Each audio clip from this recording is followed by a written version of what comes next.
É muito bom estar com vocês e a gente começa aqui a nossa primeira episódio da primeira temporada do nosso programa Zoom Intimamente, né? E a gente tem aí como primeira convidada do nosso programa a professora Maria do Carmo, né? Que foi a minha primeira professora, uma das primeiras professoras, né, minha na época lá do mestrado em sexologia. Foi muito feliz, né, de estar com você aqui, Carminha, né, de estar com a gente aqui.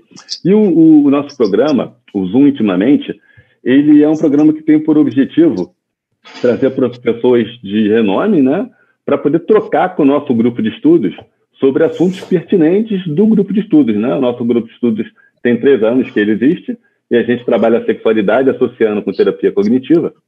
E a proposta do nosso encontro hoje é que a Maria do Carmo fale um pouco da experiência dela, faça um pouco da vivência, fale um pouco do mestrado, e como é que funciona o modelo do Zoom Intimamente, né? Cada um de nós, do grupo de estudos, preparou algumas perguntas para fazer para a Maria do Carmo, né?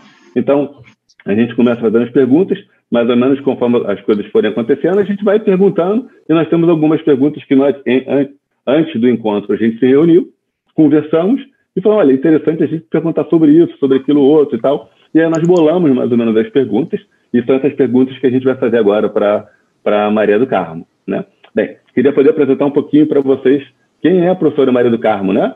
A professora Maria do Carmo, ela foi a coordenadora do primeiro mestrado em sexologia, né, do Brasil, na Carminha, né? Isso foi na década de 90, finalzinho da década de 80, né? Começo da década de 90, não é isso? Quando surgiu. Então, a Maria do Carmo foi a primeira coordenadora do mestrado. Ela é psicóloga clínica, né? Livre docente em sexualidade humana e professora da disciplina de ginecologia na Faculdade de Medicina da Universidade de Estácio de Sá, né? Então, para a gente é uma honra ter você com a gente aqui, Carminha. É uma honra muito grande. E a gente está muito feliz de estar contigo aqui, abrindo o programa e dando mais esse projeto nosso do grupo de estudos. E é muito feliz mesmo de poder estar com você, né? Depois de tanto tempo, poder ter você como minha professora e a gente estar fazendo isso, discutindo, conversando, é uma honra muito grande para mim. E eu tenho certeza que para todo o grupo também fica muito lisonjeado com a sua presença, Carminha. E eu queria abrir o programa fazendo uma primeira pergunta para você, Carminha. Queria saber como surgiu o primeiro mestrado em sexologia do Brasil, Carminha.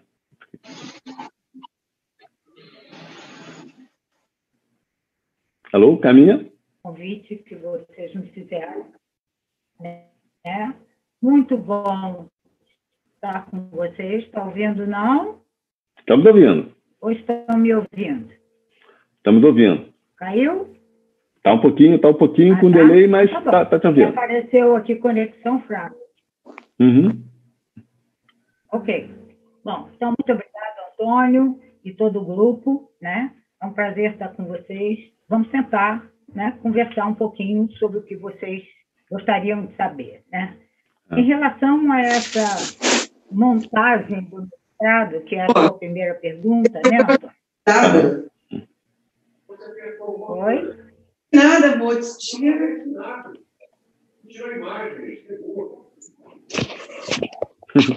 Deixa eu...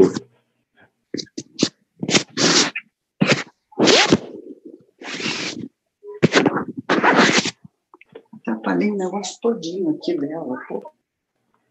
Ok.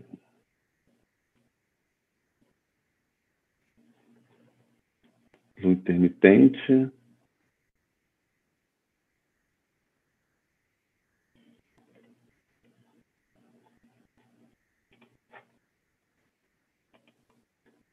Antônio, a Maria do Carmo tá com... Eu tô...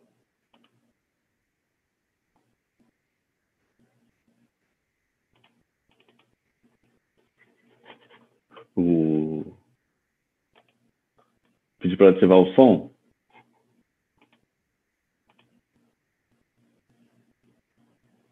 Oi, Carminha, agora o som entrou. Tudo bem? Sim, eu desliguei o microfone dos outros e liberei só o seu, Carminha, que estava um barulho, né? É porque normalmente dá essas interferências quando eu dou aula lá no TIM, também acontece. Se alguém tiver com o microfone aberto, fica uma barulheira insuportável. Não, agora a gente conseguiu Agora a gente conseguiu. E eu vou repetir, né, a pergunta que eu fiz para você, que eu tinha perguntado para você, como surgiu o mestrado, né? Como foi essa origem do mestrado e como é que foi o processo, né, para montar o primeiro mestrado em sexologia aí do Brasil, né? Era isso que a gente estava falando, né? Precisa fazer uma historinha, se vocês tiverem com saco de ouvir, né? Com certeza. Claro. Pelos anos de 1975, 76, vê que estou velha, né? No curso de psicologia da Gama Filho, para o 5º ano, existiu uma disciplina chamada terapia comportamental. Uhum. Essa disciplina era dada pelo professor Araguari Chalar. E um dos itens dessa disciplina de terapia comportamental comportava um item chamado terapia sexual. E dentro dela apareciam os nomes de Marsas e Johnson, que para vocês foram os iniciadores, né, dessa coisa. Uhum. Nessa época, no Brasil, praticamente não se falava nada disso. Se vocês lembram, as universidades eram extremamente voltadas para o estudo da psicanálise. Então, essa novidade ativou o interesse bastante grande dos alunos. E como isso era dado no final do 5º ano, né, não dava muito, era um item. Eles pressionaram no departamento de psicologia e aí o Ítalo Albizatti, na época, era o diretor do departamento na Gama Filho, autorizou que a disciplina fosse desmembrada em 2, comportamental 1 e 2. Então, nós passamos a dividir essa disciplina, eu e o Araguari. A comportamental 1 dava a base geral da comportamental e a comportamental 2 entrava mais na terapia sexual. Isso já estávamos lá para 1978, 1969. Tá? Com essa coisa de começar a poder aprofundar um pouco mais na terapia sexual, os alunos se interessaram muito. Nessa época já existiam coisas da Kaplan, também se juntando ao Marsas e Johnson. Só que isso tudo era muito novidade aqui no Brasil. Muito poucas pessoas tinham como isso, né?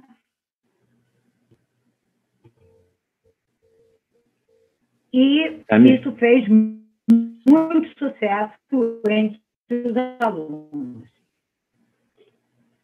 Quando foi em cima de interação sexual humana baseado na coisa etológica, o sócio sexual das crianças. Tá? Então, ele com mestrado, eu com mestrado, os alunos pressionando para ter mais coisa de sexualidade. Na universidade, a gente conseguiu implementar uma disciplina chamada Psicologia da Sexualidade. Tá? Então, a gente já estava lá pelos anos 80. Né?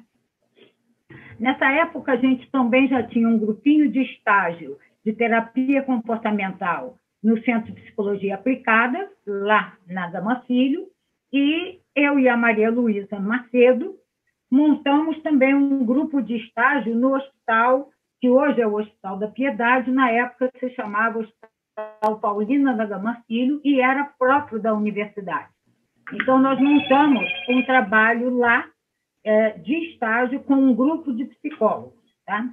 E Araguari montou, junto com o professor Paulo Canella, né, Paulo Roberto Bastos Canella, ginecologista da Federal do Rio de Janeiro, no Hospital Moncorvo Filho, um curso de especialização e trabalho em sexualidade.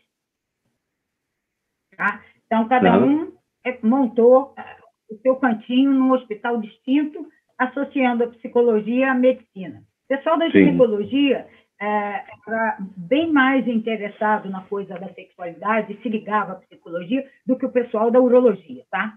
Isso foi bastante forte aqui no Rio de Janeiro. Aí, quando foi em 1985, os alunos da Gama e desses cursos, né, do Moncorvo e da e do Hospital da Piedade pressionaram muito para que a gente montasse um curso de pós-graduação lato sensu.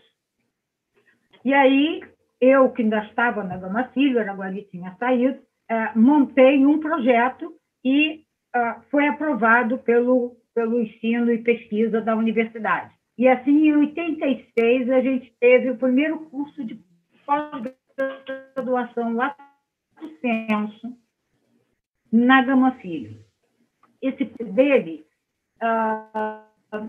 de psicólogos que já estavam formados há mais tempo, trabalhando em consultório e que sentiam muita falta de conhecimentos básicos para trabalhar com as queixas sexuais que estavam cada vez aflorando mais nos consultórios deles e, para variar, assim como hoje, eles não tinham, nas suas graduações, nenhuma formação de conhecimento básico na área de sexualidade humana.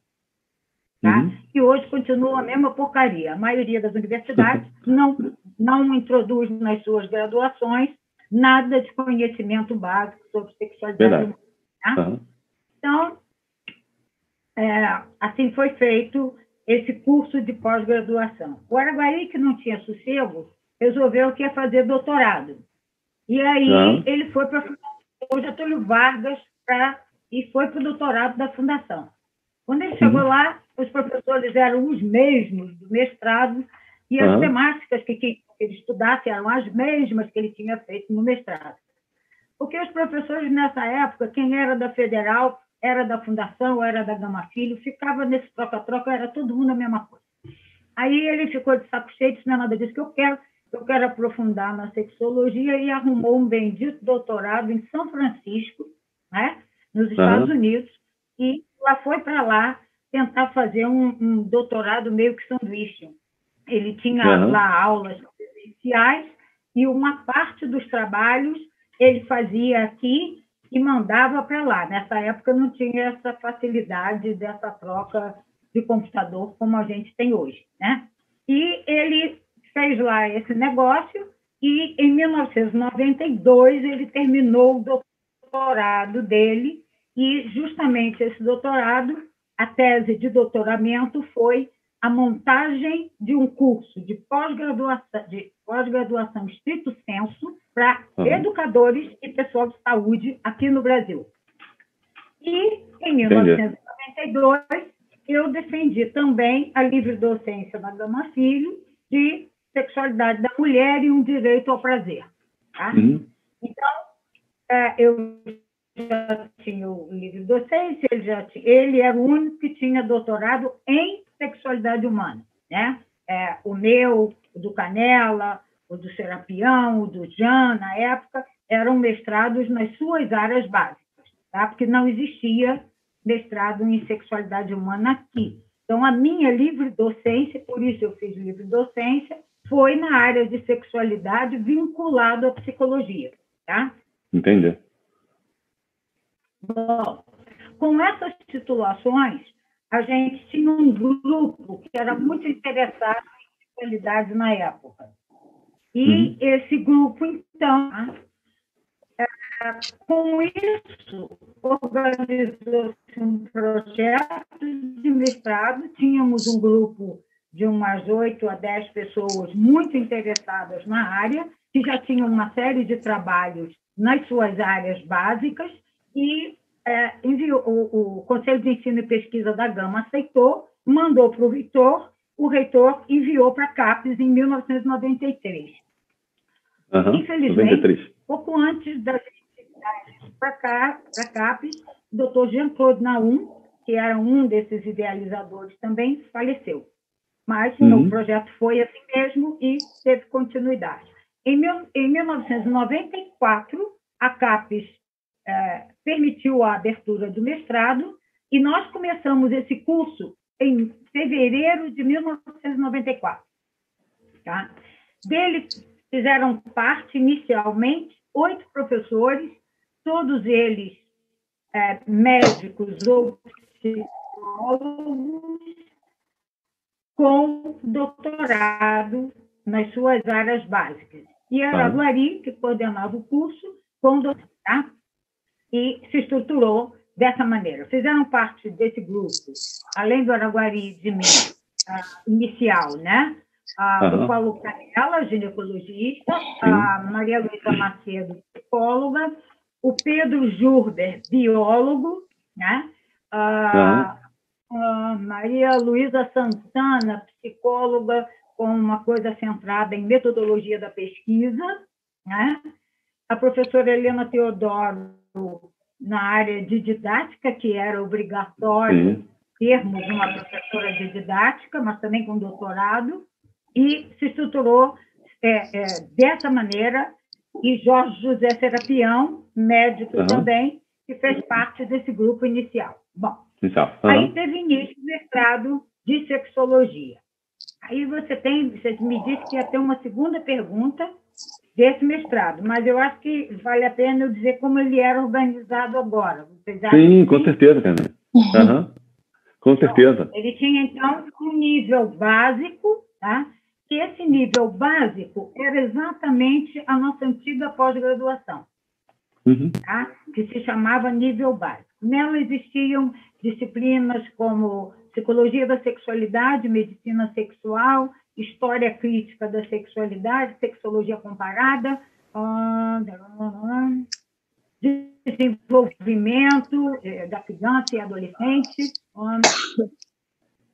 metodologia da pesquisa e didática do ensino superior. Mais ou menos era isso aí, e compunham mais ou menos 380, 400 horas isso aí. Isso era o nível básico. Ultrapassado o nível básico, a gente ia para um nível avançado. Nesse nível avançado, era subdividido uma área de concentração de educação, uma área de concentração em clínica e disciplinas eletivas. Tá? Então, o pessoal de educação carregava mais na coisa de projetos pedagógicos, de educação e etc. E o pessoal da clínica carregava mais na coisa da clínica. Uma parte. As disciplinas, a gente tinha as práticas de ambulatório e as práticas educacionais, para uns e para outros, né? Como opcionais, mas que todo mundo queria fazer as duas.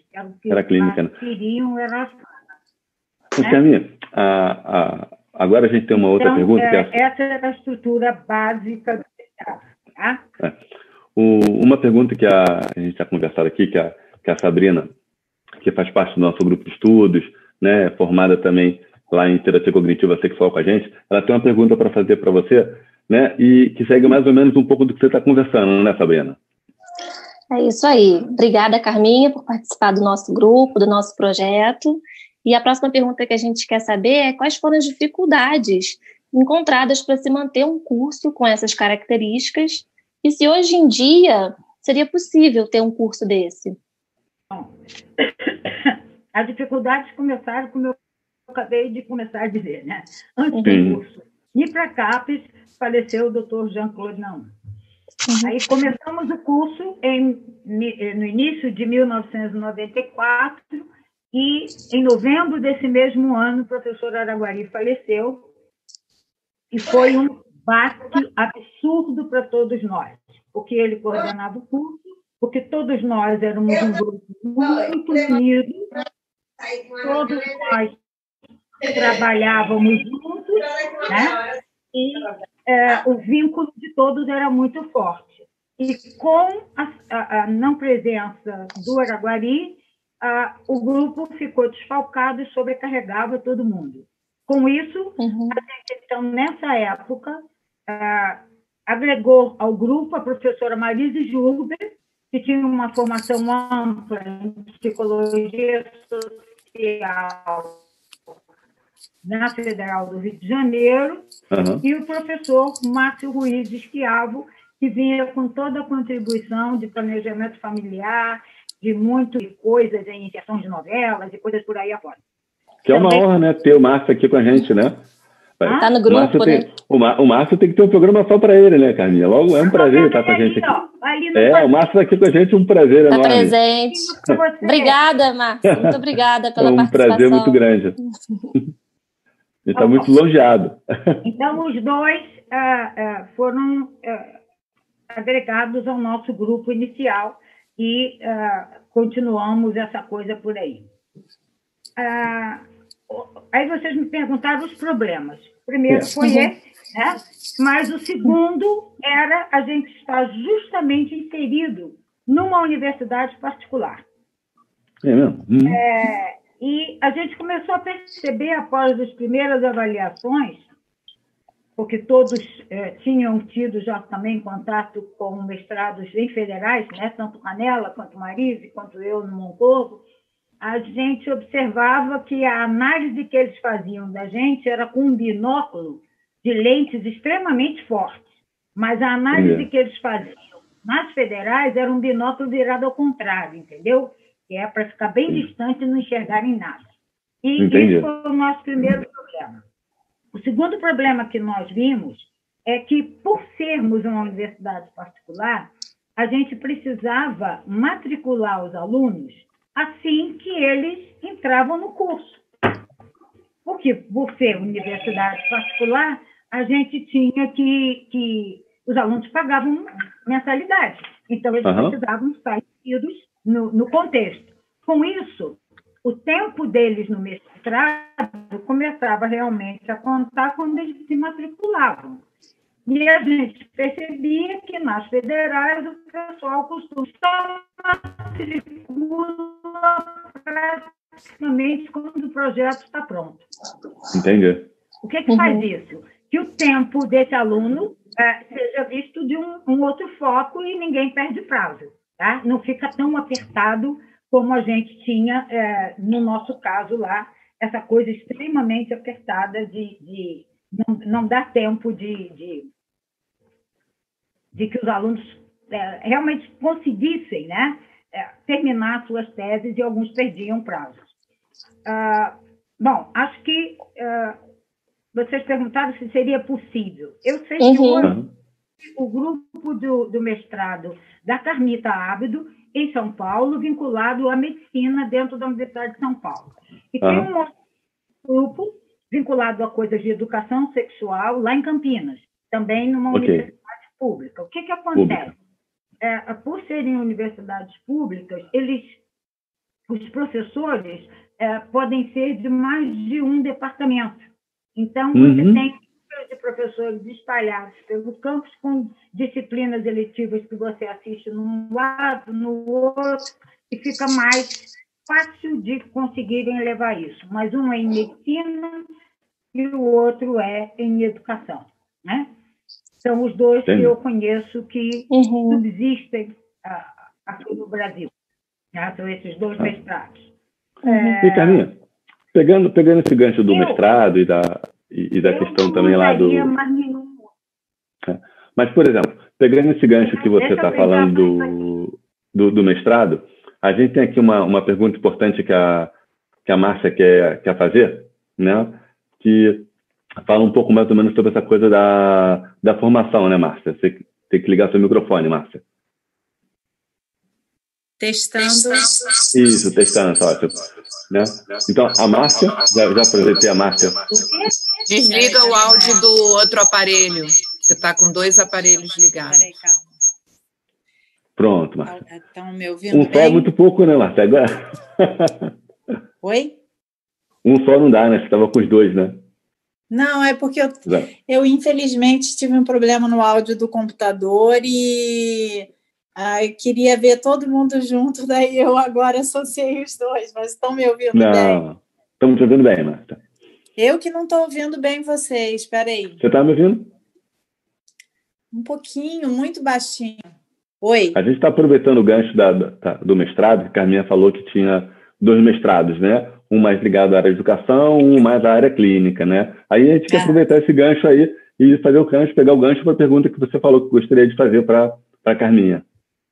Pois é, eu sinceramente, quero repetir que eu estou emocionada por ela ser a nossa primeiríssima convidada do Zoom intimamente, apesar de eu não lembrar, e talvez também nem ela, mas assim, eu fui aluna da Gama Filho e eu estou bem feliz porque a gente está abrindo com uma pessoa que ela está trazendo nomes que estão reverberando aqui na minha memória e eu, enfim, devo ter estudado com alguns desses professores, mas como minha matrícula, eu vou repetir, 88, 110, 128-1, é um pouquinho lá de trás, né?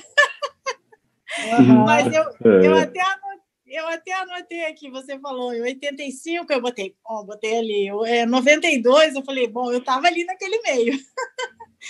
Mas, assim, muito obrigada por você ter aceitado o nosso convite, é uma honra, é maravilhoso ter você aqui.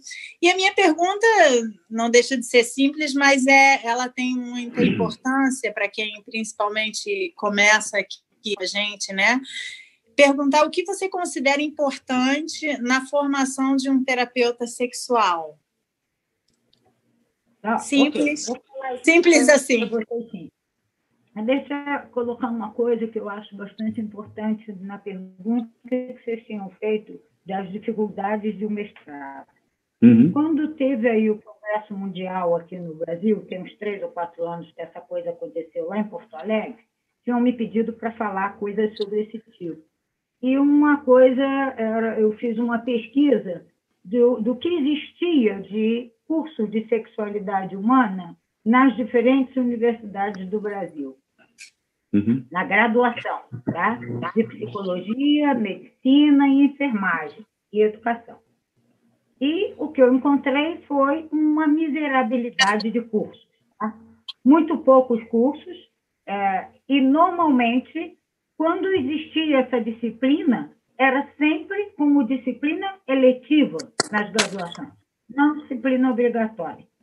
E o que a gente percebe é que os nomes eram os mesmos. A maioria das vezes, pessoas bastante interessadas na temática que tentam e brigam para que aquela coisa continue existindo. Hoje, por exemplo, que eu estou lá no Hospital da Piedade e pela Estácio, dentro da disciplina de ginecologia, foi muito porque o Roberto Carvalhosa, né, gosta da temática, acha importante a temática para os alunos da ginecologia e forçou a barra para ter um pedaço disso dentro da disciplina. Senão não existia também. Tá? Também é uma honra para a gente ter ele aqui com a gente, né, Carminha? O Roberto está aqui ao vivo com a gente também, é uma honra poder ter o convite dele aí. Tá... Roberto está aí. A imagem dele está desligada, mas o Roberto está aí com a gente. Não, estou aqui, sim, estou muito honrado aí pela citação da Maria do Carmo e feliz de estar assistindo a palestra, ser permitido essa participação aqui. Muito grato. É uma honra para a gente, Roberto. Você está sempre bem-vindo aqui no nosso grupo, Roberto. E uma coisa que eu vi nessa pesquisa que eu levantei, que o que continuou existindo foram os cursos de pós-graduação lato sensu, alguns, sempre com aquele vínculo que eu falei, pessoas extremamente ligadas no assunto, que gostam e trabalham e brigam pela temática. São os mesmos, desde 1970 e alguma coisa, tá? Continuam os mesmos. E alguns novos, que daqui a pouco a gente vai ver, do curso do mestrado, que nesse final do curso, que durou 10 anos, nós tivemos em torno de 100 dissertações de defesa. Sempre alguma coisa. E vários dos nossos mestrandos saíram, e eu estou vendo uma aqui, que é a Ieda, e estão por aí trabalhando. Tá? Ieda fez doutorado e hoje trabalha com violência contra a mulher, que eu sei disso. Então, Ieda, Carminha, vai ser uma das nossas convidadas aí, do nosso Zoom intimamente aí, daqui a próximo mês, né? Aqui embaixo. E o nomezinho, aquele Y ali me chama. Bom, então, os nossos mestrandos foram em torno de 100 e um punhado deles, não todos, mas alguns, continuam os trabalhos e estão em algumas universidades, ou trabalhando com pesquisa, ou com consultório, mas são pessoas formadas de uma maneira para continuar aquilo que elas estão fazendo, que é raro. Aí eu vou lá para o que vocês estão me perguntando da formação. Né? Eu acredito que, num primeiro plano, Márcia, uma formação ampla, né, em psicologia, né, e em recursos técnicos seja extremamente importante para esse trabalho. Por quê? Quanto for seu conhecimento de recurso técnico, melhor você vai poder atender os diferentes pacientes que chegam no consultório, que podem não ser úteis para um paciente, mas serão úteis para outro. Então, esse leque de conhecimentos de psicologia básica me parece essencial. Segundo, a gente precisa ter conhecimento de psicologia do desenvolvimento, né? Gênero e sexualidade na infância, adolescência, idade adulta e terceira idade. Tem que ter uma sexualidade que perdura, mas se altera o tempo todo. Né? Precisamos de conhecimento em teorias da aprendizagem, traços de personalidade, constituição dos traços de personalidade, um foco bastante bom em os recursos e técnicas dos princípios de psicoterapia breve, que é o que a gente vai precisar para trabalhar com terapia sexual, e especialmente lidar com a insegurança, autoestima, depressão e ansiedade. A gente tem que ter uma base em isso tudo, no que se refere à psicologia básica para isso. Depois, acredito que a gente tenha que ter conhecimentos básicos de medicina sexual, que os nossos alunos, e a Ieda está aí para dizer que eu estou mentindo, tinham que ter. Eles tinham que se virar e entender de pré-natal de toda a organização neurofisiológica cerebral, tá? Que também é importante para você entender um gancho que a gente vai precisar lá na frente, quando alguém aí vai me perguntar sobre outras coisas, e esses ganchos precisam estar sendo feitos. Tá? Vamos precisar conhecer efeitos das drogas e sexualidade, das doenças e sexualidade. Tá? Vamos precisar saber alterações na puberdade, interferências hormonais, alterações na gestação, gestação, parto, puerpério e terceira idade. Tudo isso, senão, complica a nossa vida lá na frente. Agregando a isso, a gente tem que ter uma noção sobre etologia e coisas que ainda hoje existem no nosso cérebro que vieram lá dos nossos primos primatas. Tá? E precisamos ter uma observação de uma análise reflexiva e crítica de história da sexualidade. Coisas que aconteceram lá atrás, se modificaram e algumas ainda têm resquícios no mundo de hoje. Então, seguindo isso, medicina, teologia, história e relacionamento de casal e conflito interpessoal. São outras duas disciplinas que eu acredito importantes antes da gente focar exclusivamente em terapia sexual. Esse, no meu ponto de vista, devia de ser o caminho para a formação de um terapeuta sexual. Respondi a sua pergunta, Marta. Meu Deus do céu! Assim, muito eu bom, tive Carminha. dedos para anotar. Muito bom. Mas vai ficar gravado, né, Marta? Vai ficar gravado, né? Tá gravado, né? Vai ficar gravado, né? Não, eu sei. Mas eu tenho um tique, eu sou assim desde a época do colégio. Eu anoto. Eu espirro. Não, mas assim, sinceramente... Antônia, você está cortando. Minha voz está cortando? Cortou, agora não. Não, mas é emoção. Obrigada, realmente acaba gerando um certo pânico, porque é um todo, né? Mas a gente tem certeza de que é bem por aí. Não tem como falar sobre sexualidade sem saber o todo do ser humano, né? Dessa maneira aí que você mostrou.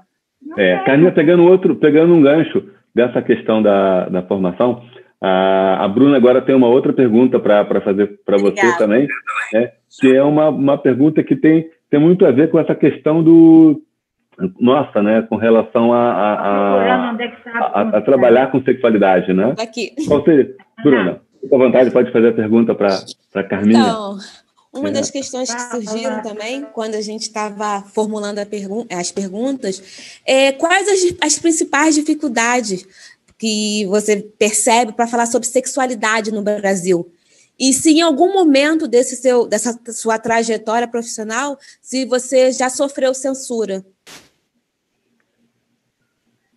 Olha, eu acho que atualmente tem muita gente falando muita coisa de sexualidade sem ter uma formação adequada ou ampla sobre esse tema. Né? Porque a indústria do sexo fatura em torno de 700, 800 milhões por ano. Não é isso, Márcio? Você que gosta de números, você deve saber melhor que eu. A quantidade de... Ele não está nem prestando atenção, presta atenção, Márcio. A quantidade de lojas de sex shopping, agora ele apareceu, acordou. A quantidade de lojas... Não, é que eu estava com o som desativado. Você escutou que eu falei que a indústria... Sim, senhora, 700 milhões. Pois é. Por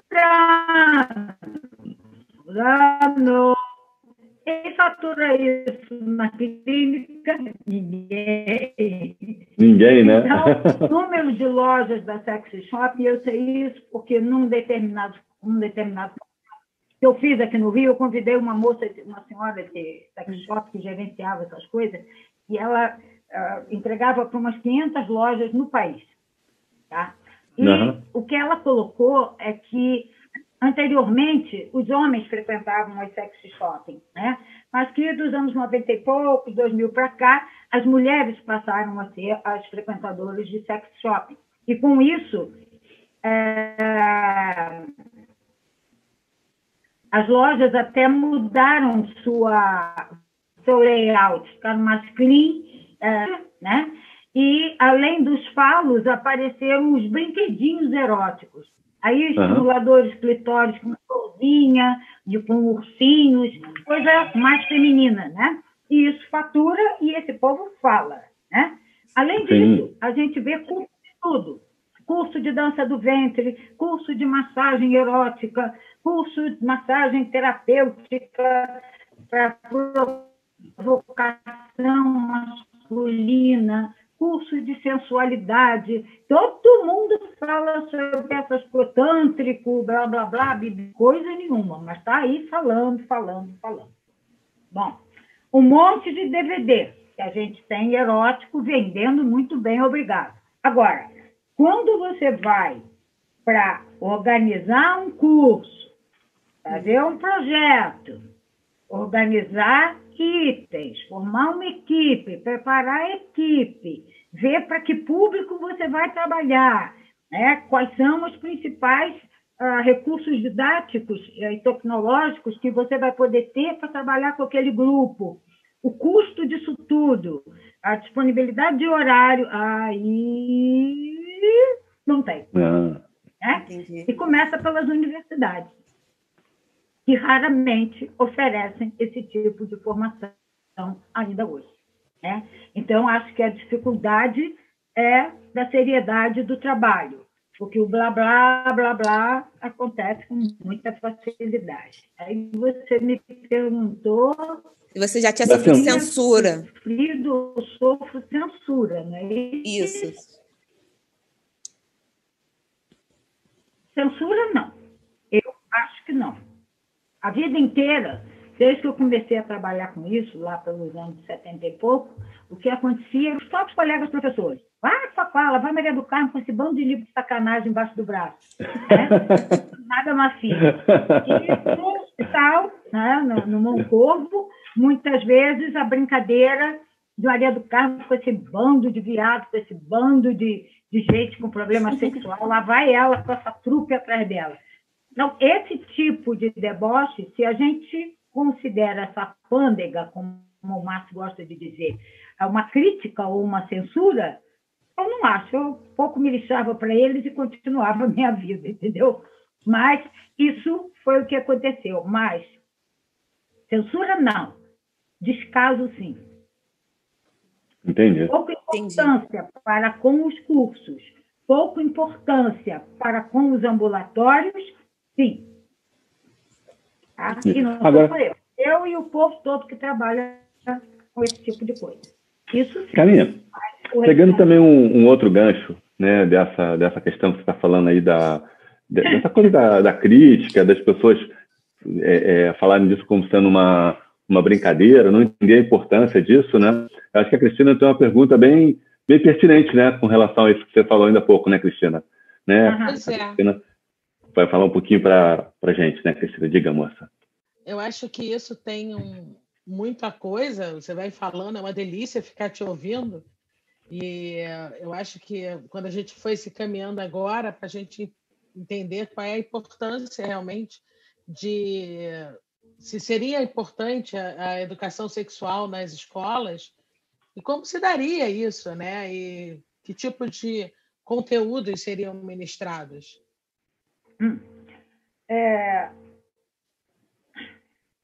Acredito que a educação sexual tem início em casa, com os pais.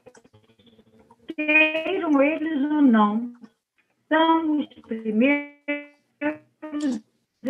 educadores sexuais.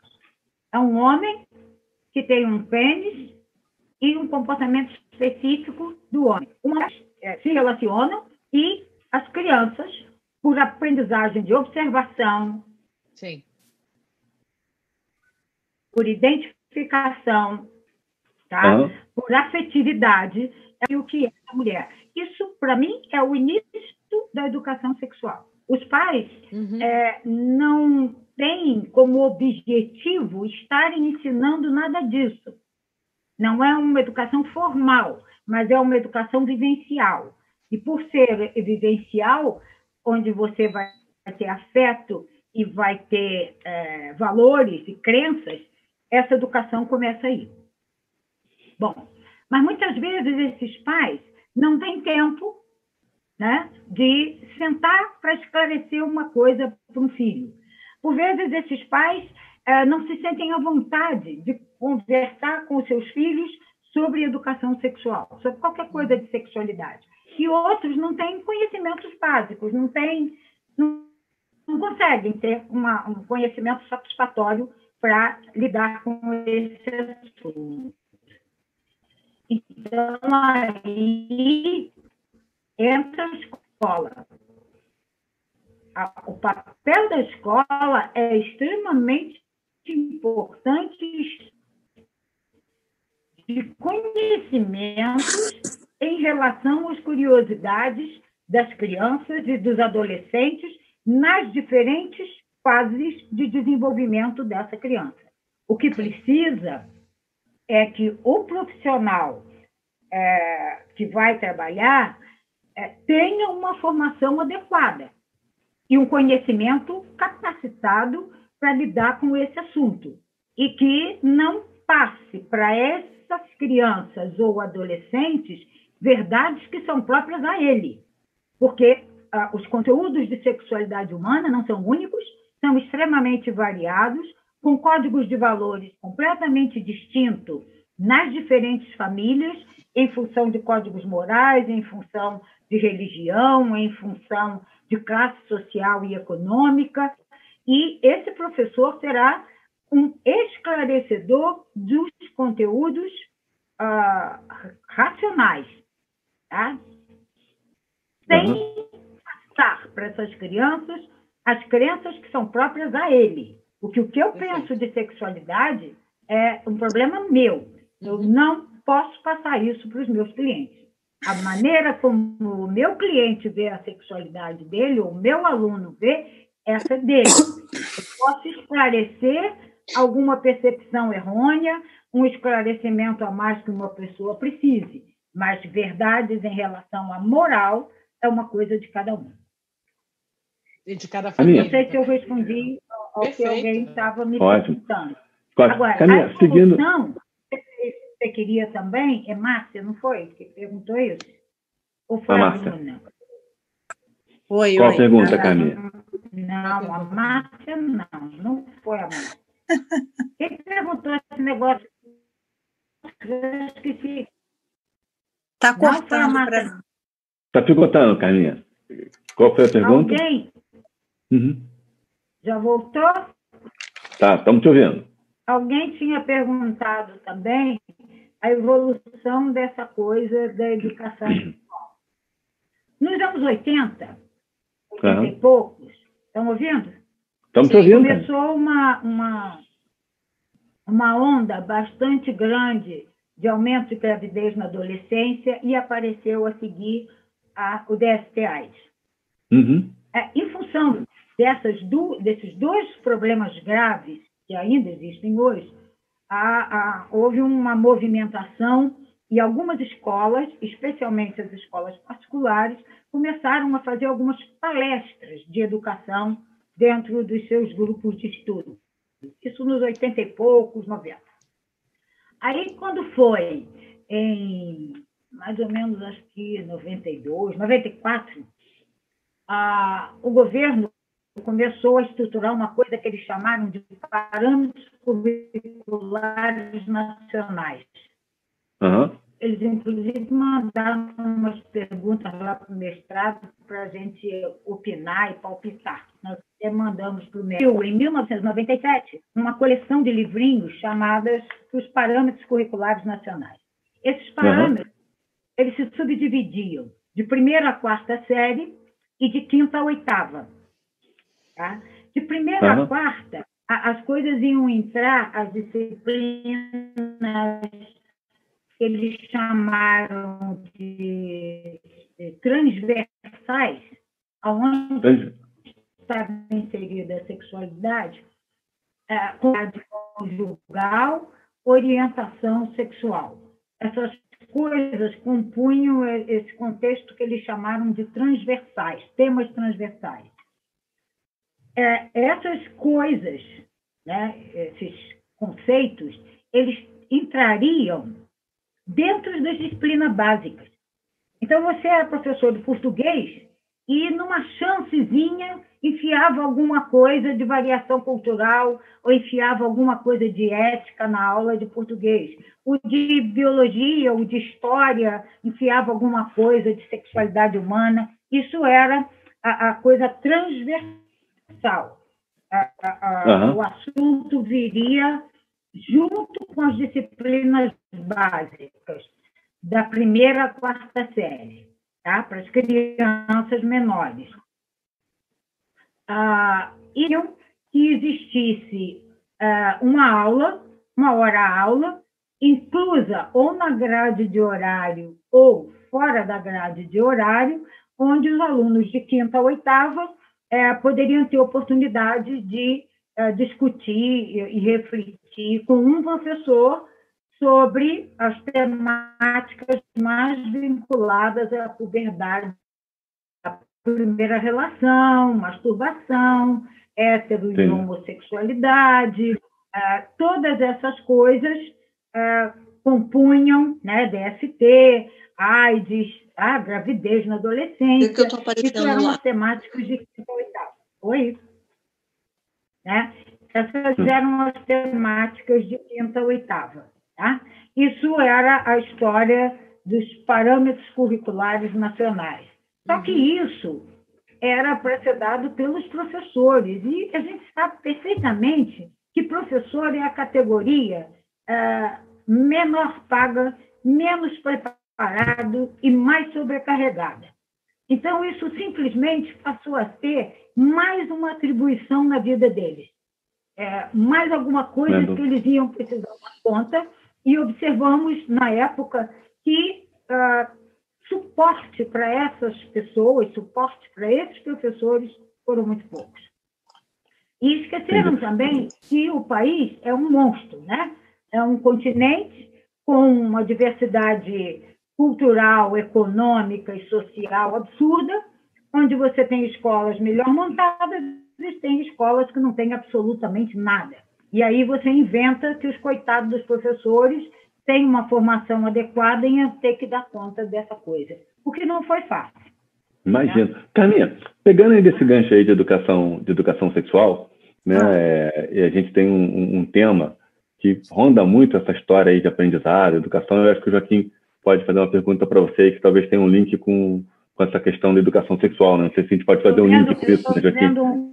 Eu estou vendo aqui um nomezinho da doutora Tereza Cristina Fagundes, que é uma especialista na área da sexualidade humana lá do Nordeste, minha amiguinha Tereza Fagundes. Olha aqui. Beijinhos. Tereza, prazer ter você aqui com a gente, Tereza. Muito feliz de você com a sua presença. Fica bom. Joaquim, dá sequência aí na nossa pergunta. Estou aqui escondidinha, mas eu estou ouvindo tudo. Está muito legal. Muito bom. Tereza, Carminha. É uma expert em educação. Muito bom. Corajosa. Bom, Carminha, a gente sabe que hoje tem uma força enorme, né, que discute esse lugar tóxico onde a pornografia ela foi colocada, né? Todas as implicações do que a gente tem a ver com a outra pergunta anterior que se atrela à ideia de educação sexual, né? E a gente vê acontecer agora, por exemplo, o feminist porn, que é um outro tipo de pornografia feito por mulheres do lugar de fala, e isso nos parece um cenário bastante interessante, positivo, porque parece que está se discutindo sexo e sexualidade.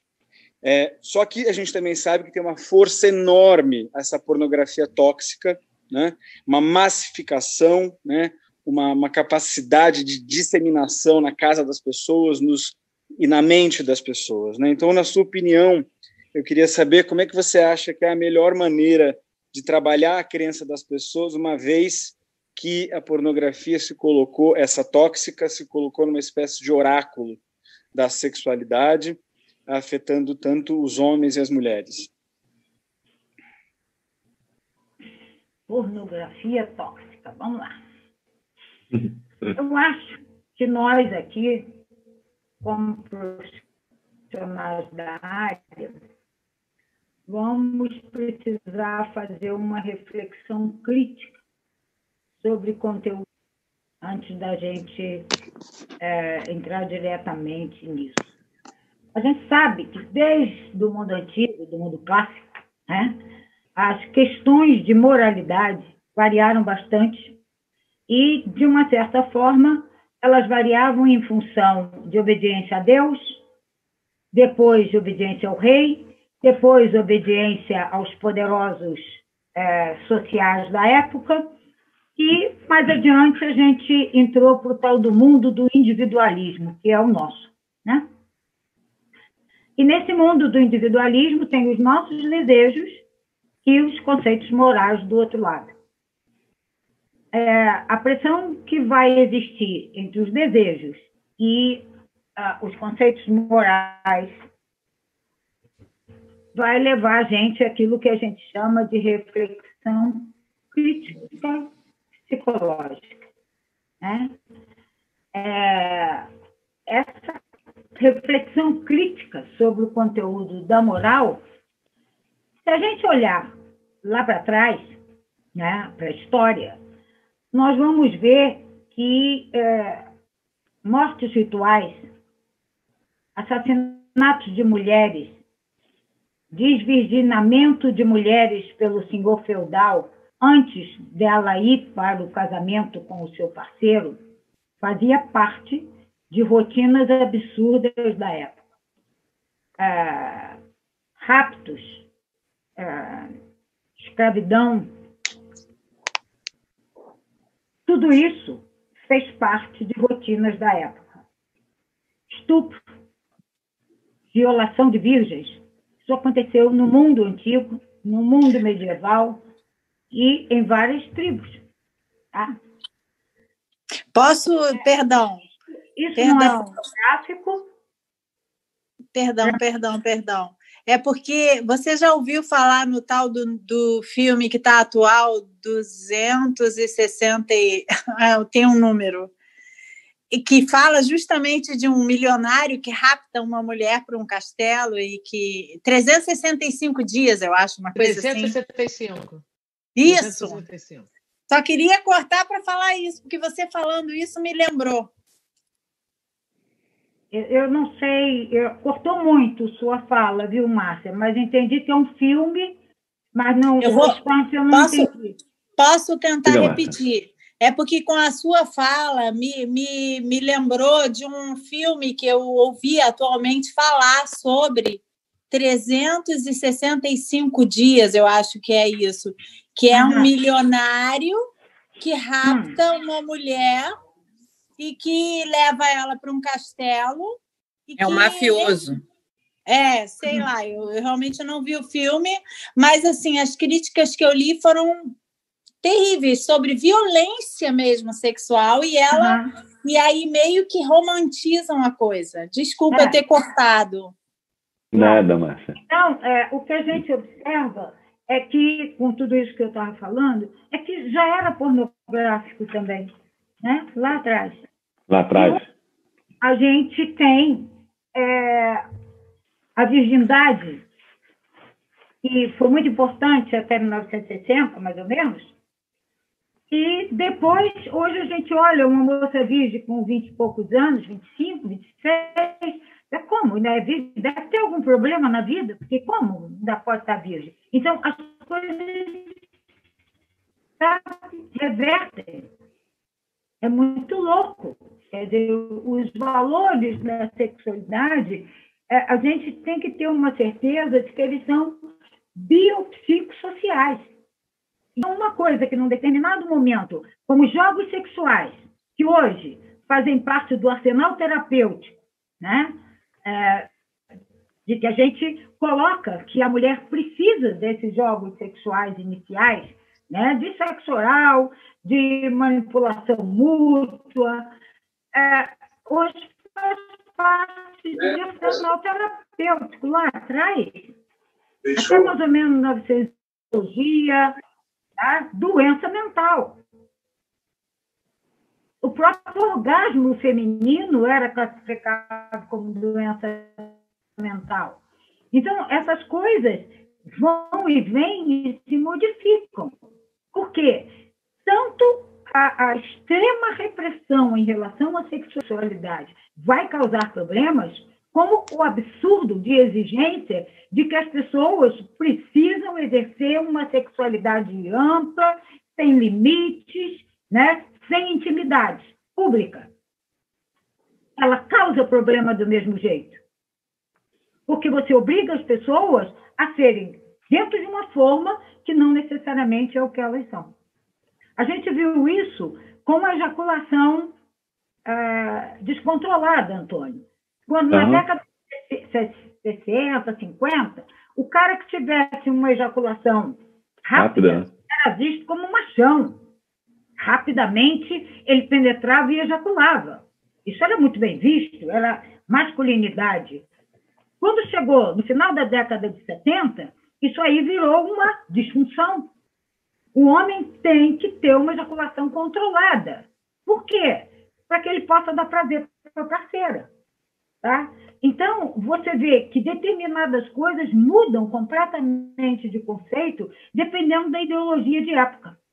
Como a história da gravidez também, né? Quer dizer, o homem que chegava numa determinada idade e não tinha filho, aí a masculinidade dele era botada em xeque, né? Porque perguntava... Claro. Isso até hoje, né? Porque ele falou, o Joaquim falou em pornografia tóxica. Eu acho que nós, né, como terapeutas, né? Tá falhando tudo, gente. Que a maioria seja. Tá falhando. nós vamos precisar ouvir, discutir e refletir com eles consequências positivas ou negativas daquilo que eles estão fazendo. Tá? Hoje a gente tem o tal do poliamor, a gente tem o sexo em grupo, sexo com droga, né? Tudo isso misturado no meio ambiente. E o que a gente vai poder fazer com o nosso cliente? Refletir quais são as consequências positivas ou negativas de um ato que eles estão pretendendo fazer ou que eles nos questionam, ou que um parceiro quer e o outro não quer. A troca de parceiros, né? O swing, os relacionamentos abertos, isso tudo são novidades que estão vindo para dentro do consultório e a gente não pode ter um pensamento restritivo, crítico. A gente tem que ouvir, refletir com o paciente, escutar os valores deles e tentar colocar prós e contras nessa loucura toda. Entendi. Tudo bem? Carminha. Joaquim, mais ou menos eu respondi, querido? Respondeu. Ok. Carminha, o Pedro, ainda seguindo essa coisa de falando de coisa atemporal, né, já que a gente falou da questão da década de 70, que é da ejaculação precoce, falamos da questão de ser pai, e a gente tem um tema hoje que está muito, muito em voga, né, Pedro? Inclusive foi o tema que o Pedro falou, não, deixa que eu pergunto isso para Carminha, né? Pedro, não precisa de apresentação, né, Pedro? Carminha, minha amiga de 40 anos, 40 e tantos. Ali. Fala aí, Pedro. Você está me ouvindo, Carminha? Está me ouvindo? Tá. Então, eu vou colocar uma questão que eu sei, tendo, que é extremamente controvertida, que a cada pessoa, mesmo trabalhando na área, a gente pergunta, tem uma opinião diferente, é usado em termos políticos, né? Que também de maneira diferente, nunca de uma maneira uniforme. É sobre ideologia de gênero. Eu gostaria de saber sua opinião sobre ideologia de gênero. Eu acho de ideologia de gênero é que tem muita gente metendo o nariz e vociferando por aí sobre uma temática de gênero, tem que realmente ter um conhecimento adequado da questão. Isso é o que eu acho. As pessoas fazem uma mistureba imensa entre identidade de gênero ou identidade sexual, como era chamada antigamente, papel de gênero, orientação sexual e atividade sexual. São coisas diferentes e com estruturas diferentes. Identidade de gênero é um conceito extremamente complexo que vem sendo formado desde lá do período fetal, né? Com vários Y no caminho, onde uma pessoa pode ir para um lado, pode ir para o outro, onde a intensidade desses caminhos podem ser variados. Tá? Posteriormente, constituição de marcadores cerebrais, tá? Aparelho genital interno, aparelho genital externo. Tudo isso lá no período fetal. Nasce a criança e vem o meio ambiente interferindo em tudo isso. Quando nasce, ela ganha aquele sexo legal de menina, menino, e vem o papel de gênero. A identidade sexual é um sentimento muito forte. Ele está ligado à nossa identidade pessoal. Né? A minha identidade pessoal de mulher, a minha identidade pessoal, ela tem um link direto com eu ser mulher. Ou ela tem um link direto com o Antônio ser homem. Uhum. A identidade pessoal, que está ligado ao ser, está ligado ao self, ao autoconceito, à autoimagem. Tá? Isso tudo está vinculado a essa tal de identidade. Os funções sociais, extremamente mutáveis. A família, a escola, a igreja, a ideologia de momento, elas vão determinar como deve ser o papel exercido por meninos e meninas. Isso é papel de gênero. Eu posso ter uma identidade de mulher e não gostar de vários papéis que dizem que uma mulher precisa ter. Pouco de que mulher tem que ser delicada e submissa. Mas não muda a minha identidade. Eu continuo sendo mulher. Só não gosto desses papéis que dizem que eu tenho que ter. Vocês estão me ouvindo? Que eu acho que estamos te ouvindo, Carminha. Estamos te ouvindo, estamos prestando atenção. Ficou todo mundo congelado. Não, está todo mundo congelado prestando atenção, Carminha. Está todo mundo ligado. Todo mundo ligado. Mas, por favor, continua, porque está perfeito. Não, é que congelou a imagem. Não, tá perfeito, Carminha. Congelou foi a imagem Congelou mesmo. Congelou a sua aí, né? Vocês estarem pertinhos, não. Para mim, vocês congelaram. Por isso que não, mas agora está... Bom, então, eu já nem sei o que eu estava falando. Mas eu acho que... Está falando do papel e que a sociedade impõe o papel, Carminha. Essa pessoa não gostar dos papéis, mas isso não determina que mude a identidade dela. Isso é outra coisa.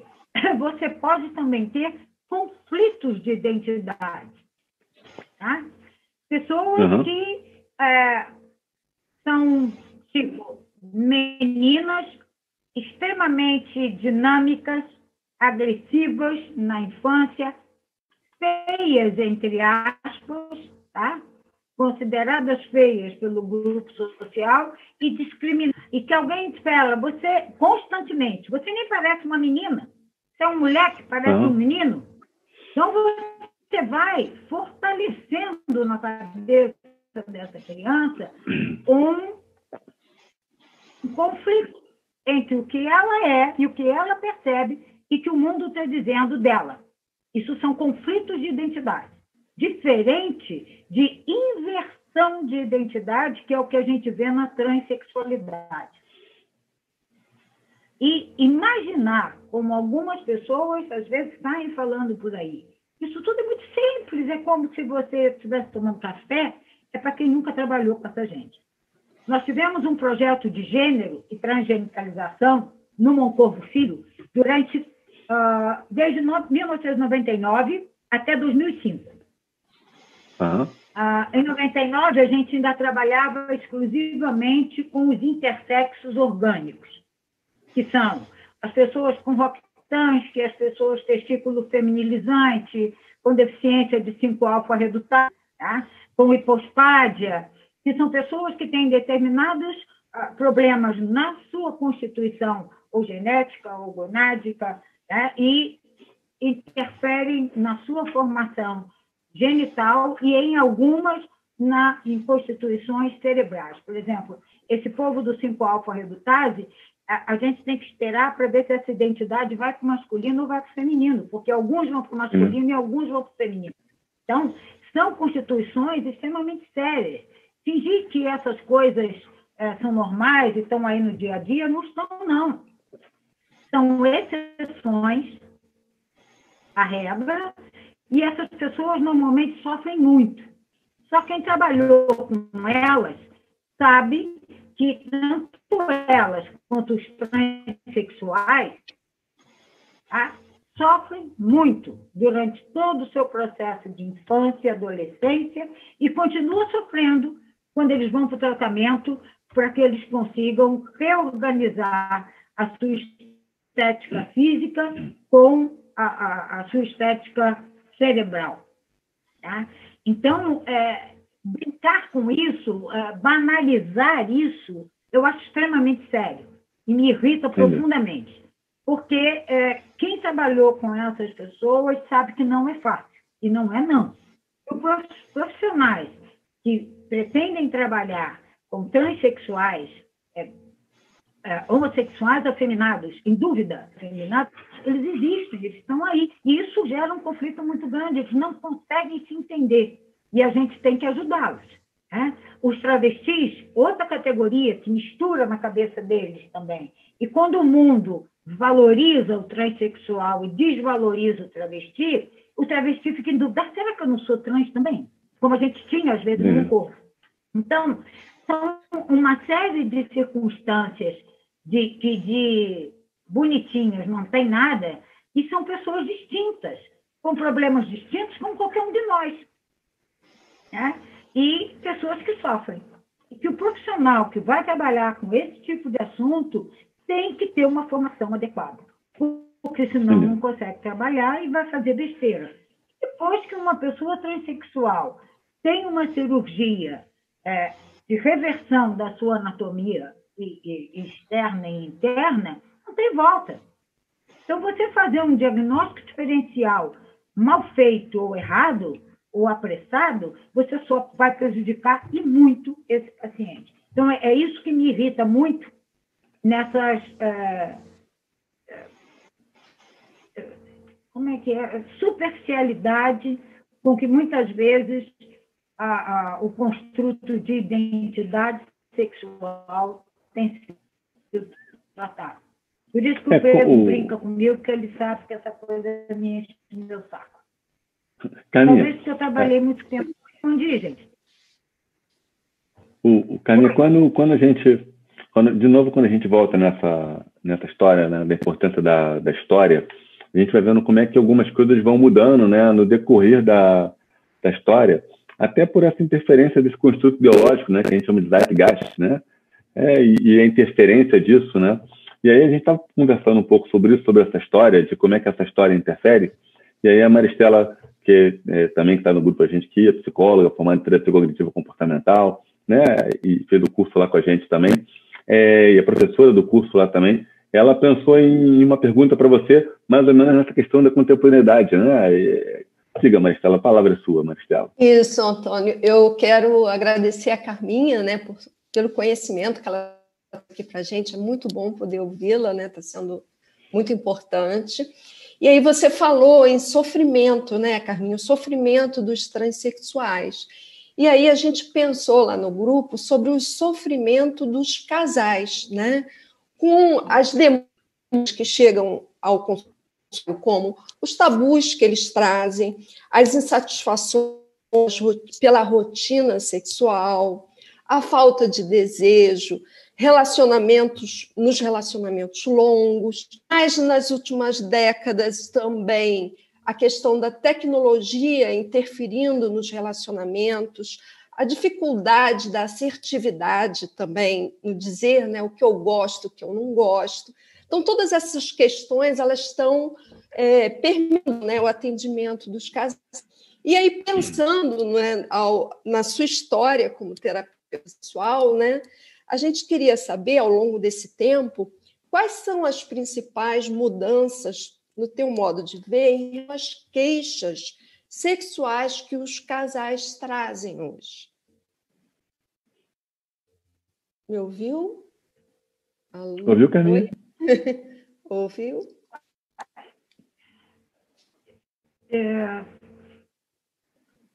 Ouvi. Em termos de queixa sexual, parecido menos, pelo menos no meu consultório, é a disfunção erétil, viu? Acredito que em função dos medicamentos, e os homens são muito mais práticos e imediatistas, então, se tem uma medicação que pode servir como bengala para que se sinta um pouco mais seguro, né, eles vão usar. Então, eu tenho tido um número menor de queixas de homens com disfunção erétil. Não sei se é só a existência do medicamento que tem diminuído isso, ou se é um próprio vício profissional meu de que recebo menos isso, porque trabalho muito na ginecologia, né? Eu acredito que as duas coisas possam estar juntas. Uma outra coisa que eu tenho visto hoje, assim, estou falando agora mais dentro dos problemas sexuais, e depois mais diretamente do casal, tá, Maristela? Ok. Do problema sexual, eu tenho visto uma coisa estranha de um tempo para cá, que é uma incidência maior de queixa de vaginismo e dispareunia, que não eram muito frequentes anteriormente e que hoje aparecem com maior frequência, tanto no consultório quanto nos ambulatórios. E quando eu aprofundo na anamnese, eu tenho observado que, às vezes, são meninas jovens, tá? E como é que essa coisa toda aconteceu? Porque eu vou sempre lá no início de como foram as primeiras relações, como é que ela via isso, como é que sentia e tal. E eu percebo algumas dizendo assim, não, as minhas amigas todas já tinham transado, não tinha mais ninguém virgem, e eu tinha que acabar com isso. Olha bem, eu tinha que acabar com isso. Tá? Eu tinha que resolver esse problema a outra. Tá? Então, o acabar com isso ou resolver o problema queria dizer que ela iria fazer isso como um objeto de relação. E, na maioria das vezes, a relação foi horrorosa. Né? Doeu, foi desagradável, pois não tinha lubrificação, não tinha excitação, não tinha nada, e a coisa foi por aí. Outras são relacionamentos assim, muito superficiais, imediatistas, onde as primeiras relações aconteceram dessa maneira. Em outros casos, meninos muito jovens, com ereções imediatas, mas, ao mesmo tempo, um certo impulsividade e medo de perda da ereção, eles acabam penetrando de qualquer maneira, não dando tempo dessa menina estar excitada e estar lubrificada. E ela, insegura, tá? Não diz para ele que, porra, espera aí, não dá, calma. Né? Ela não fala e ele não observa. Tá? E outros extremamente egocêntricos, que não têm vínculo nenhum com aquela mulher, e a relação acontece de uma maneira do prazer dele, sem se observar as necessidades dela. Tá? E isso eu tenho visto como uma novidade. E veja bem, numa classe média alta da Zona Sul do Rio de Janeiro. É uma classe baixa de SUS num hospital público, dos dois lados. Quer dizer, meninas jovens meio que se forçando a uma coisa porque está na moda, porque todo mundo fez, então também vou fazer. Tá? Isso eu tenho visto de novo. Uma outra coisa nova que eu tenho visto são casais que chegam hoje com a queixa da reprodução assistida. Tá? Isso é uma novidade hoje, né? E dentro dessa coisa da reprodução assistida, com as determinações de relações em determinados momentos e objetivando exclusivamente a situação de fazer neném, né? O erotismo, o prazer, a sexualidade, o carinho, o envolvimento vão ficando relegados para o último plano. E a cada óvulo implantado que não vinga, né, é um luto, é um sentimento de perda, é uma desvalia, uma inferiorização bastante grande, um medo de perder o parceiro, um medo de castigo de Deus. Tudo isso vem junto na cabeça dela e a coisa do prazer, do erotismo, ficou lá para trás, esquecida. E o casal vai se desconectando, muitas vezes, e aparece muitas vezes entre eles, não tem vontade mais de sexo. Tá? Interessante, né, Carminha? Se não consegue, isso se alonga, só piora. Essa coisa do... É interessante essa tua fala, Carminha, porque, por exemplo, o que eu tenho observado no consultório é que muitas vezes as pacientes vagínicas, elas não estão mais tentando resolver o vaginismo para engravidar. Elas fazem fertilização e queimam a questão do sexo. Assim, porque antigamente a vagínica ela tinha o vaginismo durante muito tempo, vinha procurar o tratamento porque queria engravidar.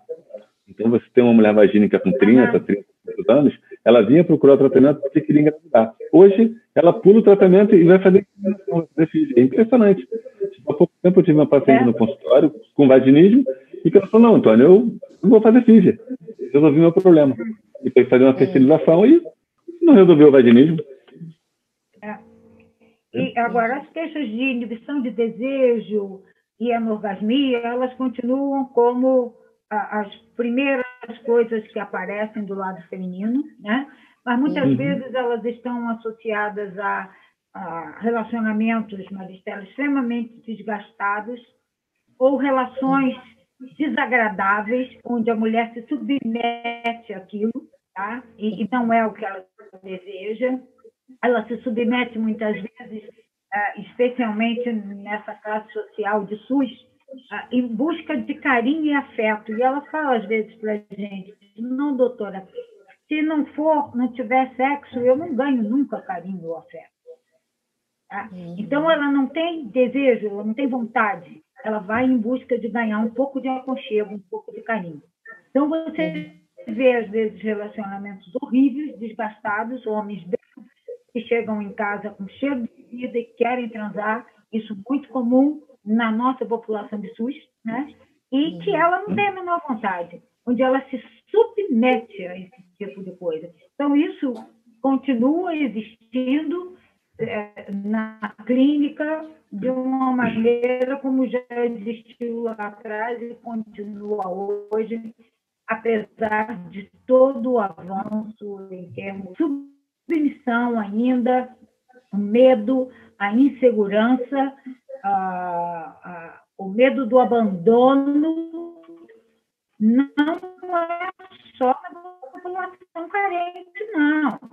Você vai ter a mesma coisa na população de classe média e cultural, mas profissionalmente, com ganhos econômicos e sociais muito bons, mas que se sentem extremamente inseguras, né, de estarem sozinhas e vem com aqueles clichês de que tem um monte de solteiros, os homens estão aí soltos para escolher quem eles quiserem, e que parece que não podem estar sozinhas. Se não tiver um par de calça do lado, está insegura.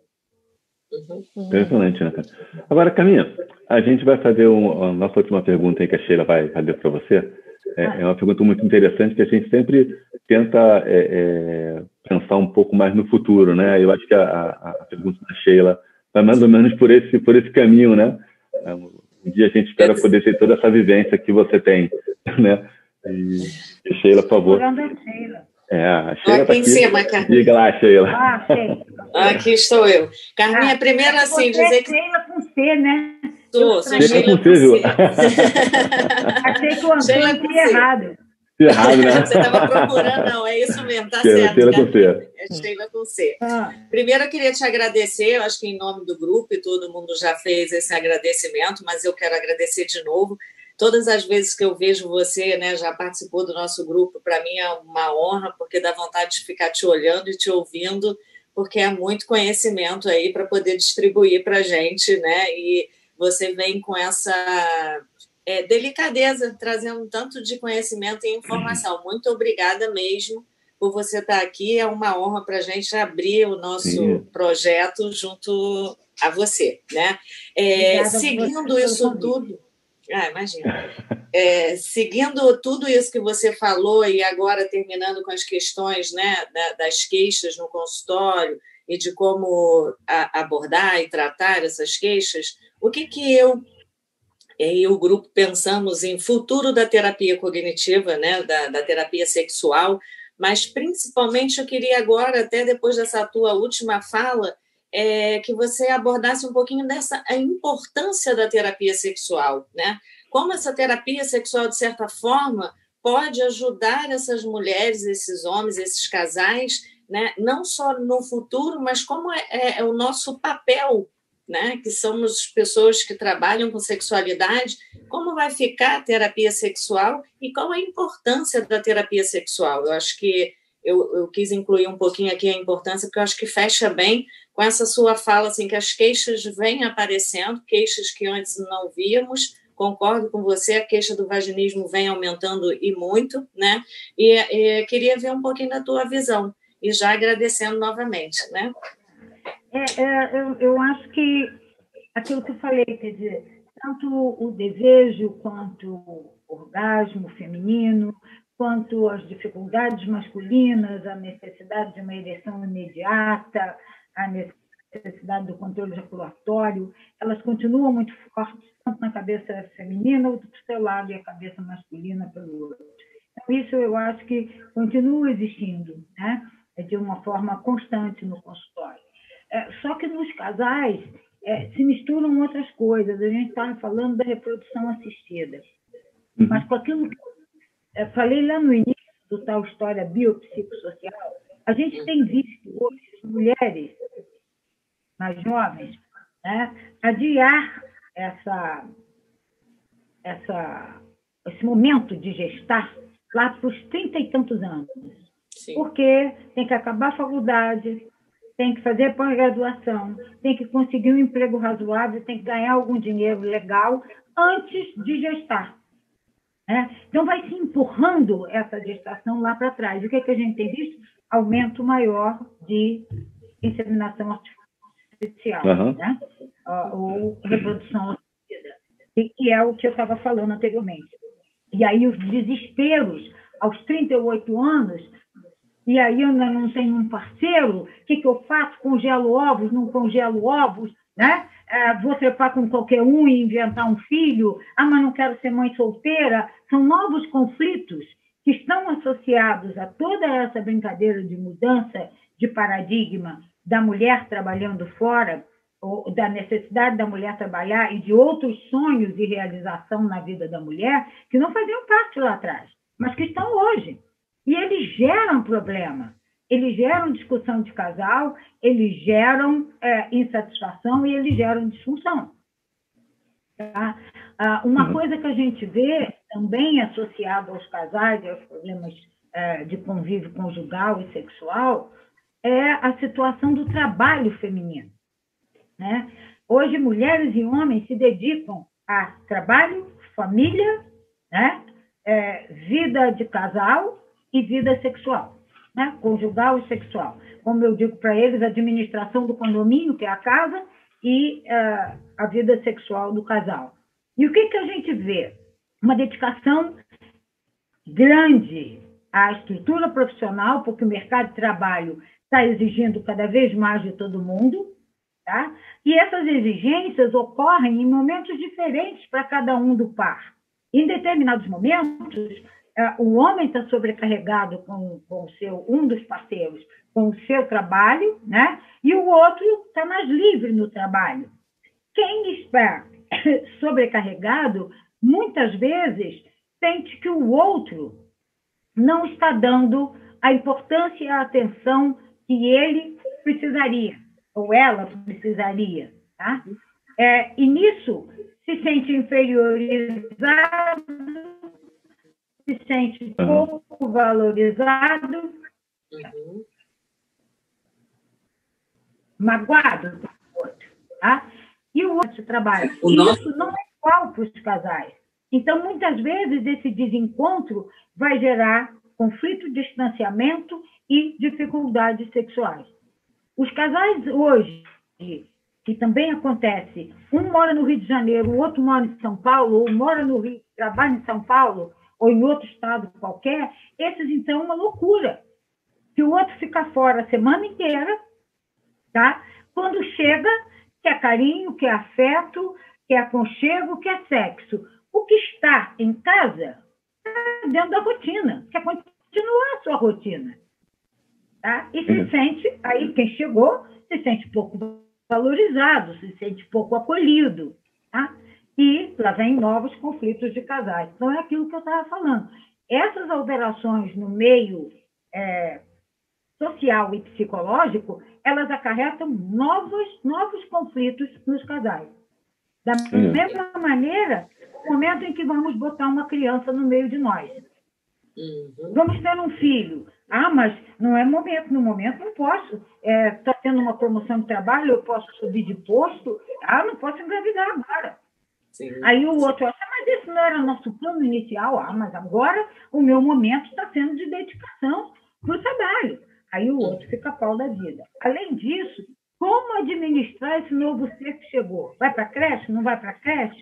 De quem é a maior responsabilidade? Lá vem conflito. Lá vem distanciamento afetivo, sexual e erótico. Lá vem distanciamento do casal, complicação sexual. Acho que era mais ou menos isso que você estava perguntando, não é, Sheila? Sim, perfeito. Falei Muito pra obrigada.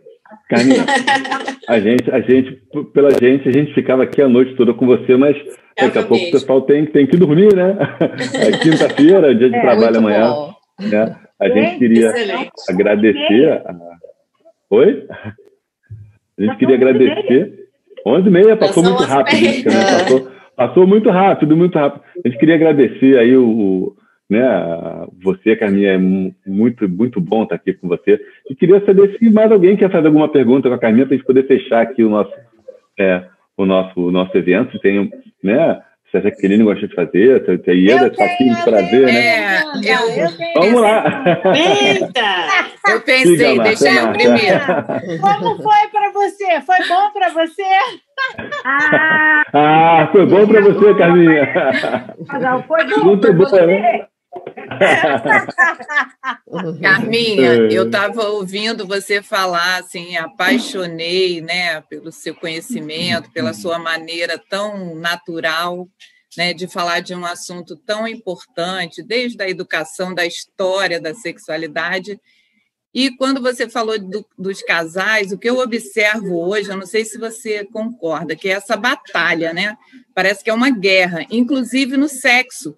Porque eu tenho a impressão, eu atendo casais também, eu tenho a impressão que quando eles vão transar, muitas vezes é assim, peraí, como é que eu vou me sair, né? Vou como se fosse uma batalha, aí depois, consegui. Então, eu acho que perde a sutileza, perde a delicadeza, a diversão. Tem casais que eu muitas vezes falo assim, olha, esquece que você está indo para uma batalha, para uma guerra. Você vai para um parque de diversões. Vou andar. Como é que vai ser?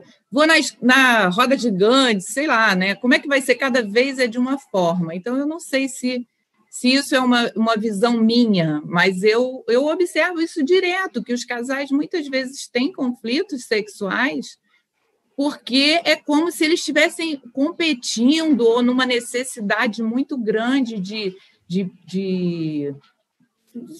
desempenhar um papel, né, cobrado socialmente, enfim. E aquela coisa de britadeira também dos homens, né, que aprendem muitas vezes a educação sexual no filme pornográfico, e aí pega a mulher e aquela coisa de britadeira e que a mulher não gosta, né, mas também não fala. Então. Não fala. E eles aprendem... muitas vezes com o filme pornográfico, aquelas mulherzinhas que gritam ai, ui, todo mundo acha lindo, maravilhoso, e pensa que todas as mulheres gostam disso, gosta de tapa na cara, gosta de tapa, sei lá onde, porque está no filme de pornô. E muitas não gostam. E se não disser, a boca não disse que quer ou não quer, fica difícil, né? Eles não têm vulva, eles têm pênis, eles têm uma forma de ver sexo, mulher tem outra, ou diz ou fica sem. Tá? E cada mulher tem uma, né? A subjetividade precisa ser entendida, né?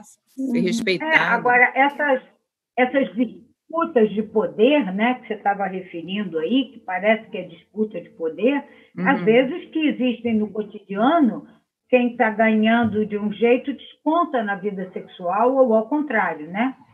Sim. Leva a infelicidade sexual para descontar na vida conjugal. Então, essa é uma via de mão dupla, conjugal sexual, o tempo todo. E eles colaboram, eles disputam, eles, em vez de um ajudar o outro a crescer, empurra o outro para baixo, que é péssimo. Eu pensei aqui que o Roberto quer fazer uma pergunta, né, Roberto? Se possível, aí, se não tiver tempo. Claro, o prazer é todo nosso, Roberto. Oi, meu amigo. Eu vou um pouquinho na contramão aí desse afastamento das pessoas e vou para a aproximação provocada por essa endemia da Covid. Né? Como é que isso foi observado, que a gente observa aí nas estatísticas, aumento da violência contra a mulher, as brigas. Observamos que em alguns países, quando houve a liberação para as pessoas saírem, houve assim, uma quantidade enorme de pessoas. Roberto, travou se desfazendo. Travou a tua fala, Roberto. Não está escutando? Está escutando? Estamos escutando, sim. Antônio, travou. Acho que é só o para seu você. que travou, Antônio. Ele não está travado, não. Pode continuar. Estava falando da pandemia e que alguns A pandemia, quando houve a pandemia, as pessoas começaram a ficar mais juntas, obrigatoriamente mais juntas. Os casais ficaram mais juntos. Problemas surgiram não só do convívio mais próximo, que não era o habitual, assim como a perda de emprego, essas coisas que surgiram. Eu queria saber se você observou alguma alteração nesses casais, o relacionamento, como é que ficou, quais foram as dificuldades apresentadas, se isso chegou a você no consultório. Você sabe que eu não estou indo ao consultório, né? Eu estou quietinha. Mas vocês têm uma oportunidade que eu não tenho, que é o exame, a consulta virtual, né? Mas eu tenho, eu que não posso fazer o exame virtualmente. Eu tenho tido alguns atendimentos virtuais, mas justamente atendimento virtual com casal é complicado, viu? Às vezes, um me liga assim, dá para você me atender a 1 hora, porque o fulano vai sair para almoçar, e aí então eu posso falar com você. Porque não quer que o outro ouça, nem que você estando fechado num canto e o outro no outro, mas não se sente com confiança de que o outro não vai estar atrás da porta escutando. Você pode pensar uma coisa de maluco dessa, mas existe. Então, o que eu tenho visto, de alguns poucos casais que eu tenho atendido, mas são poucos, tá? O atendimento virtual não está como é no consultório, são menos os pacientes que eu tenho visto, mas para alguns eu acho que foi bom, especialmente, quer dizer, um mora no Rio, o outro mora em São Paulo. Foram obrigados a morar juntos, como há muitos anos não moravam, tá? E não deu uma brigalhada infernal como eles imaginaram no início, não aconteceu, houve até uma certa aproximação entre eles. Já outros que estão vivendo juntos nessa pandemia, ambos trabalhando de casa, quando o casal já não está muito bem, piora muito, né? Porque já não tinham uma relação muito boa e se ninguém sai para dar uma distraída, os incômodos vão aparecendo muito mais. Então, variou muito de acordo com cada casal. Eu não vi uma coisa única em todos eles, não, viu? Agora, uma coisa que eu tenho ouvido praticamente deles todos é uma diminuição da atividade sexual. Entendi. O pessoal tem feito menos diminuição, sexo, né? Diminuição, é mesmo? Caramba, que curioso. Falta de interesse, falta de um momento de tranquilidade e prazer. Preocupações maiores, angústias maiores, com N coisas, uma amostragem mínima. Não sei como está você, Antônio. Ou quem é aquela Jaqueline? Não, eu tenho percebido os casais muito atarefados com o papel dos filhos, né? Tendo que cuidar dos filhos. Porque e aí eles passam a ter os filhos como mais presentes no dia a dia e a dificuldade de lidar com isso. Isso, e aí, exatamente. Aí como lidar com isso, né? Porque normalmente o filho está na escola, ou está com a babá, ou está com a empregada. Aí não tem mais babá, não tem empregado, não tem escola. E aí isso causa um caos na vida. E aí o sexo fica em segundo plano. Realmente eu tenho percebido isso também. Eu não tenho percebido um aumento da vida sexual do casal, não. Eu concordo com você, Carminha.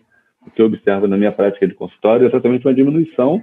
E aqueles casais que têm problema, os problemas ficam potencializados. Porque eles estão mais tempo juntos. E aí você tem que observar a dificuldade de comunicação, fica muito claro. Porque como eles estão juntos em casa, ali aí percebe claramente que eles não conseguem conversar. Isso fica muito claro para a minha prática de consultório. Assim, como é que eles percebem como está difícil, como é difícil conversar, né? E aí a gente consegue trabalhar exatamente essa questão da assertividade, né? Para discutir com que elas consigam conversar mais assertivamente. Mas isso está muito visível, né? Pessoal, a gente tem que encerrar o programa, pessoal, senão esse programa não tem fim, né? A gente precisa terminar. Se a gente começar a falar de sexualidade, é o tema, né, Carminha, que não tem, né?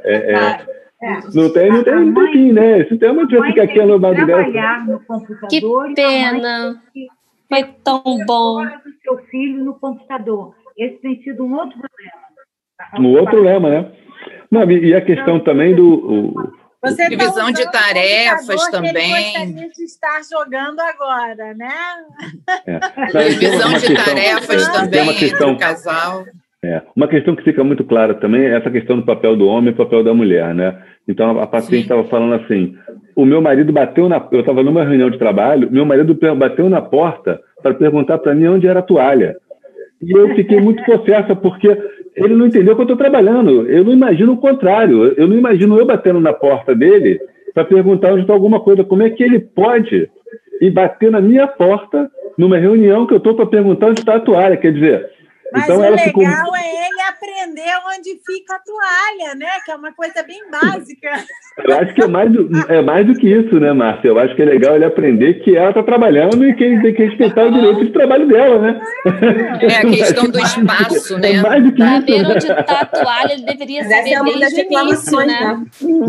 Então, a invasão do espaço tem sido uma reclamação grande dos casais. É como também. se o trabalho dela fosse menor, né? Ela está dando um call, é como se o call dela fosse menor que o call dele, né? Então, assim, ele vai pela porta e abriu a porta, entrou, e onde é que está a toalha? Então, ela, o negócio é o tamanho da toalha, né? A toalha qual é a toalha mais importante? A divisão de tarefas também, quem cuida dos filhos. Pessoal, posso falar só uma coisinha? Uma coisa que eu vejo na minha prática no consultório é que eu acho que, tipo assim, que esse conceito da família funcional, né, em que o bode expiatório, o paciente identificado, muitas das vezes estava num membro da família, com essa pandemia, o que eu estou percebendo, e o que a gente está sendo trabalhado até mesmo online, é que esse bode, dentro de uma visão sistêmica, ele está podendo rodar.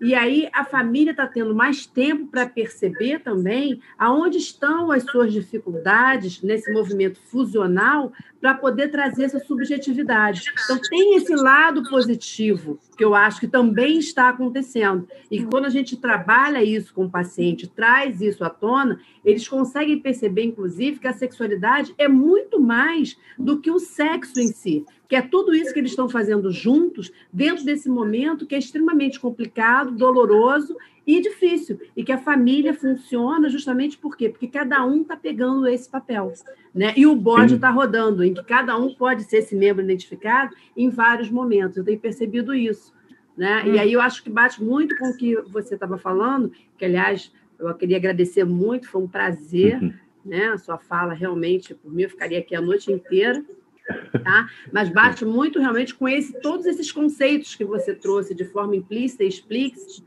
sobre sexualidade, sobre a forma como se pegar, como se colocar, essa educação em relação às crianças e até esse espaço sexualizado ou não sexualizado dentro da família que eu vejo hoje. Foi muito bom, eu queria te agradecer. Tá? Ô, Maria do Carmo,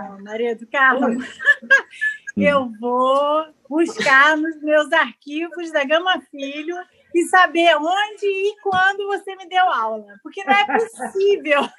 Você me deu aula e eu, paguei também, porque, né, na verdade, eu era novinha e tal. Não, mas você ainda é novinha, Márcia. Que coisa fofa. Gente, eu estou muito feliz. Sério, ela está abrindo o nosso Zoom Intimidade. Nós também. Sim, todo mundo, gente, todo mundo, mas assim, sério, a nossa Gama Filho morreu, ela sabe disso. Eu chego até, não é? Acabou. Sim. Verdade. Verdade, muito triste pra gente que veio de lá. Eu tenho um grupo do Colégio Piedade. E, gente, é muito emotivo isso. A gente olha para Gama Filho, eu fui do coral, sabe? É muito triste. Mas, assim, quando ele falou, a gente vai abrir com ela, e ela é da Gama Filho, eu falei, nossa senhora, isso é muito significativo para mim. Que bom, Márcia. Márcia, e todos, pessoal, a gente tem que fechar. Se você passar lá hoje, a vontade é sumir. É uma cidade fantasma, né? Virou uma cidade fantasma. Tapeada. Não tem mais uma esquadria de janela. Um negócio horroroso. Não, e as pessoas que fazem essas faculdades hoje pensam, o que é Gama Filho, né? Porra, era foda a nossa Gama Filho. Era foda. Era muito importante. Pessoal, vamos fechar o nosso evento e queria deixar a palavra final para a Carminha. Carminha, você gostaria de fazer o fechamento do nosso primeiro programa?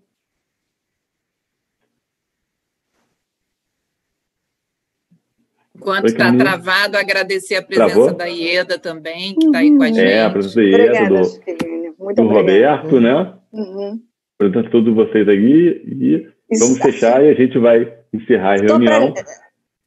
Só para poder lembrar, assim, só um breve depoimento, assim, breve, para poder falar o quanto que esse mestrado da Gama Filho foi extremamente significativo para formar vários profissionais. A Maria do Carmo falou assim, na minha opinião, estendeu bem mais. Esses profissionais estão espalhados não só no Brasil, como fora do Brasil. De vez em quando eu estou falando com um ou outro colega que foi da minha época, antes e até depois do mestrado, e que estão espalhados e continuando a desenvolver a sexologia no Brasil. Ainda Então, tem os filhos bastardos. Ainda tem o filho bastardo do mestrado, que sou eu que não terminei o curso, né? Verdade, verdade. Ainda tem o filho bastardo do mestrado, que não terminou o curso, né? Que sou eu, né? Olha o cantinho de Marceli, lá no cantinho. Ele também foi do nosso mestrado, é ginecologista. Está lá no cantinho escondida, não abriu a boca. Ela falou, vi aqui, ó, Celi, claro, né? Claro, isso. Lembra, Celi? Tudo bom? Estou vendo, sim. Ah lá, está lá no cantinho. Ela continua trabalhando. Né? Diga, Celi. Muito obrigada a vocês todos pelo convite. Foi um prazer ver todo mundo. Também, assim, pude ver algumas dos meus queridos e queridas, né? Da época do mestrado, gente muito gostosa, uma saudade muito grande. Ver Cristina, que está lá no Nordeste, né? Um beijo, meu amor. Que bom! Né? Cristina do Nordeste, Tereza da Bahia. Muito bom. Pessoal. E muito obrigado pelo convite, Antônio. A gente ficou muito lisonjeado com a tua presença, muito feliz. Nós que agradecemos. Pessoal, queria também falar para quem assistiu o programa, né? Oi, Caminha?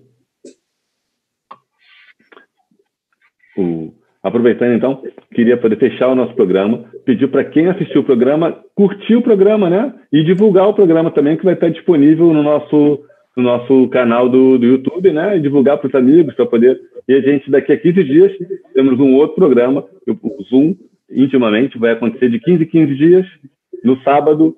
No sábado, não. Na quinta-feira, às 10 da noite. Pessoal, um grande abraço e vamos aí. Até o próximo. Até logo, um grande abraço. Obrigado, Carminha. Obrigada, Carminha.